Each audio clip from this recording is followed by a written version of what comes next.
Alhamdulillah, a newly constructed chicken farm has been opened for Sister Farida Begum in Bangladesh, fully funded by the Tayob project. Inshallah, she will be able to begin earning from this farm within the next 6 to 9 months.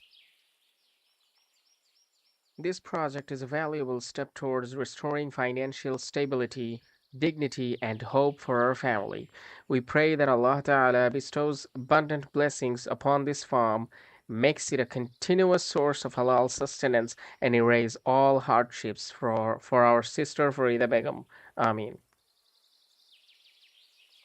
May Allah Ta'ala accept the generous efforts and intentions of all the donors of Tayo project and especially bless our dear brother Ayman with immense reward, good health, long life in his obedience, and happiness in both worlds.